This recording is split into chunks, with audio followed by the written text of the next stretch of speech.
नमस्कार दोस्तों। दिल्ली के मुख्यमंत्री अरविंद केजरीवाल को दिल्ली हाईकोर्ट से बड़ा झटका लगा है।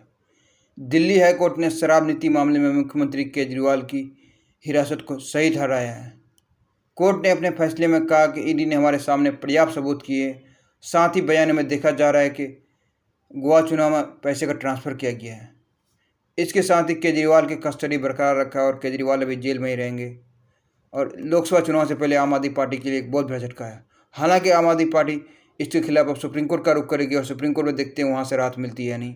लेकिन चुनाव से पहले जो आम आदमी पार्टी का खासकर दिल्ली के मुख्यमंत्री केजरीवाल के लिए बहुत बड़ा झटका है। और इसके साथ ही केजरीवाल के मुख्यमंत्री पर बने रहने पर भी अब सवाल खड़े उठ रहे हैं। आइए हम समझते हैं कोर्ट में इस दौरान क्या हुआ। इस केस की सुनवाई जस्टिस स्वर्णकांता कर रही थी। वहीं केजरीवाल की तरफ से प्रस्तुत हुए सुप्रीम कोर्ट के सीनियर वकील अभिषेक मनु सिंघवी, उन्होंने कोर्ट से कहा कि ये संविधान का उल्लंघन है कि किसी सिटिंग सीएम को अरेस्ट किया गया, जिस पर कोर्ट ने उन्हें कहा कि इसमें किसी तरह का कोई संविधान का उल्लंघन नहीं किया, कानून सबके लिए बराबर और किसी को भी स्पेशल ट्रीटमेंट नहीं दिया जाएगा। साथ ही चुनाव से पहले केजरीवाल को अरेस्ट को अभिषेक मनु सिंघवी ने कहा कि ये गलत है और ये एक तरह से इलीगल है कि चुनाव से पहले किसी पार्टी के मुखिया को अरेस्ट किया जा रहा है। जिस पर कोर्ट ने कहा कि हम मानते हैं कि गिरफ्तारी और रिमांड की जाँच कानून के हिसाब से होगी, न कि चुनाव की टाइमिंग को देखकर। यह न केवल कहा जा सकता है गिरफ्तारी का वक्त ईडी तय किया है, यानी कि आम आदमी पार्टी के इस आरोप को सीधे से कोर्ट ने नकार दिया और कहा कि इस पर किसी तरह का कोई चुनाव से कोई लेना देना नहीं है। वहीं कोर्ट ने कहा कि यह मामला केंद्र सरकार और केजरीवाल का नहीं है, ये मामला केजरीवाल और ईडी का है। वहीं साथ ही आम आदमी पार्टी और केजरीवाल द्वारा सरकारी गवाह पर बार बार सवाल उठाए जाने पर कोर्ट ने कहा कि सरकारी गवाह कोर्ट तय करता है और वो कोर्ट के सामने ही अपने बयान देते हैं। ऐसे में सरकारी गवाह पर सवाल उठाना यानी कि आप कोर्ट के ऊपर सवाल उठा रहे हैं।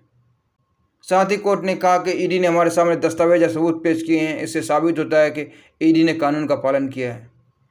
ईडी के पास हवाला डीलर्स और गोवा इलेक्शन के आप कैंडिडेट्स का बयान भी है। आपको मालूम है कि राघव गुप्ता और शरद रेड्डी के बयान पर का पीएमएलए के तहत रिकॉर्डिंग किया गया था और उसके आधार पर जो दिल्ली के मुख्यमंत्री अरविंद केजरीवाल को अरेस्ट किया गया है। आपको मालूम है कि 21 मार्च को ईडी की गिरफ्तारी के बाद आम आदमी पार्टी ने इसके खिलाफ सुप्रीम कोर्ट में 21 मार्च को पिटीशन दर्ज की थी, जिसके बाद हालांकि 22 मार्च को सुप्रीम कोर्ट से याचिका वापस ले लिया गया और 22 मार्च को दिल्ली के रोज़ रेवेन्यू कोर्ट में मामला गया और 23 मार्च को दिल्ली के रोज़ रेवेन्यू कोर्ट में इस केस के रिगार्डिंग सुनवाई हुई और फिर दिल्ली के रोज़ रेवेन्यू कोर्ट ने आम आदमी पार्टी द्वारा याचिका को रद्द कर दिया, जिसके बाद आम आदमी पार्टी ने इसके खिलाफ दिल्ली हाईकोर्ट में याचिका दायर की और दिल्ली हाईकोर्ट में मामला चला। उसके बाद आज जो इसके रिगार्डिंग दिल्ली हाईकोर्ट में सुनवाई हुई और फैसला सुनाया। वहीं ईडी के खिलाफ आम आदमी पार्टी अब सुप्रीम कोर्ट का रुख करेगा।